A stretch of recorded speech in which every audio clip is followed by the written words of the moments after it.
Have you ever felt overwhelmed by something that logically shouldn't bother you anymore? Have you ever found yourself revisiting pain again and again, long after the moment has passed? Welcome back to the channel. I'm truly grateful you're here, because what we're going to explore today is one of the deepest roots of human suffering, and once you see it, you can never unsee it. Most people think pain comes from external events: failure, loss, rejection, betrayal. But if you dig deeper, you'll realize something surprising. Pain is not always caused by the event itself, but by your inability to let it go.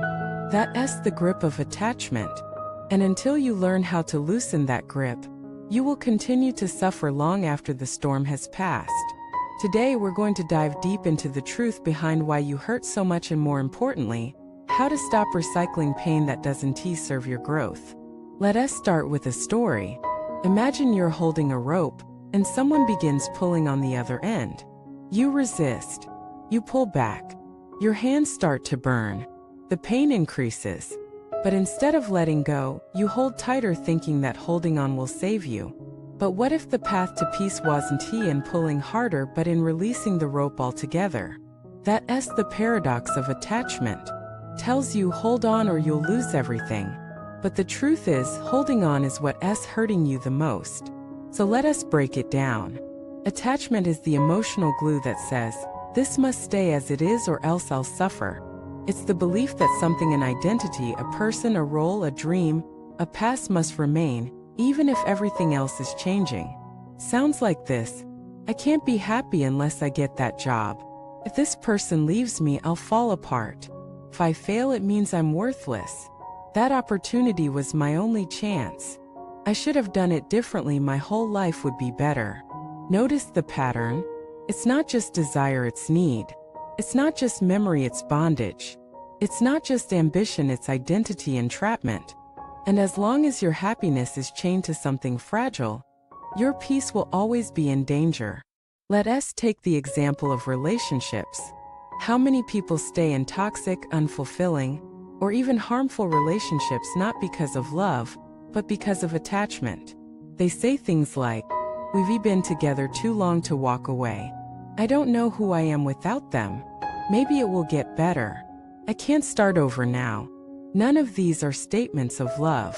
They are fears dressed up as loyalty.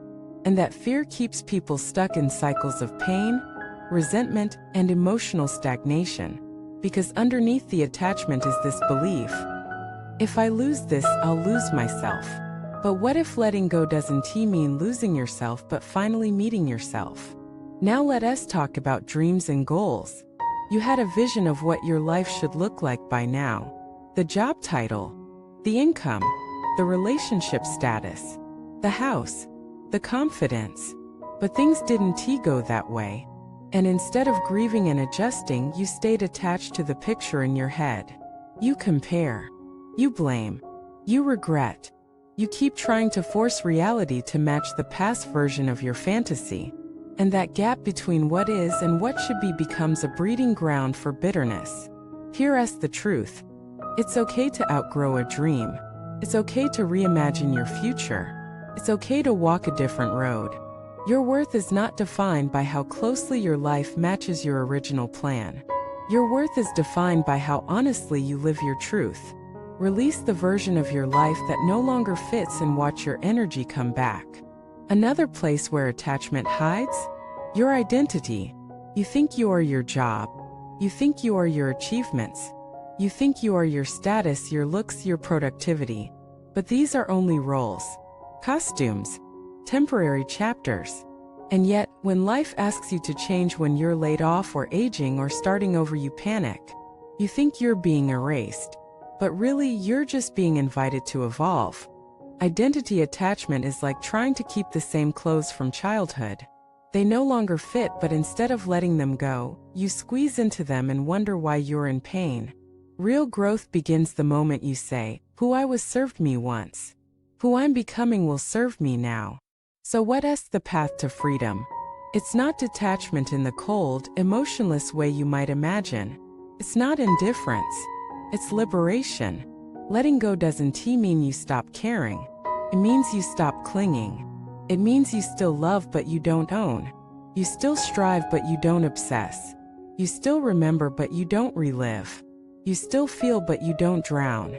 You recognize that everything is temporary and that S not depressing. That S sacred. Because when you know things will change, you cherish them more deeply. You love more purely. You act more honestly. You live more fully. You're no longer trying to freeze time, you're dancing with it. And when you let go of attachment, you gain something priceless. Inner spaciousness. Suddenly you have energy again. Clarity, peace, creativity, lightness. You don't wake up haunted by what you lost. You wake up curious about what's next. And perhaps most beautifully, you start attracting things that match your freedom. Because when you stop clutching at life like a beggar, you meet it as a creator. Let me share a personal moment. There was a time when I was clinging to a relationship that had long expired. I kept trying to make it work, to fix myself, to explain, to compromise beyond reason. Why? Because I was attached to the identity of being in love, to the fantasy of forever, to the fear of being alone. When it ended, I was devastated. But once the dust settled, I saw clearly. I was never really fighting for the relationship, I was fighting against change. And once I let go, I didn't fall apart. I found parts of myself I had long abandoned, and the space that opened up became the birthplace of who I am today. So I ask you, what are you holding on to that's already trying to leave? What past version of yourself needs to be released? What dream are you forcing that no longer brings you joy? What pain are you recycling that you could lay to rest? Letting go doesn't happen overnight.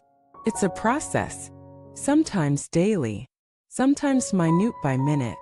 But every time you choose freedom over fear, you reclaim a piece of your power. So take a breath. Feel what's true, name what's heavy, and begin the sacred work of loosening your grip. Because the moment you stop clutching at what no longer fits, you create space for what's meant to arrive. Thank you for watching this video. If this message resonated, please support the channel by liking, subscribing, and sharing your reflections below. Let us know, what are you learning to let go of? We're all in this together. Lighter hearts, brighter lives, one truth at a time.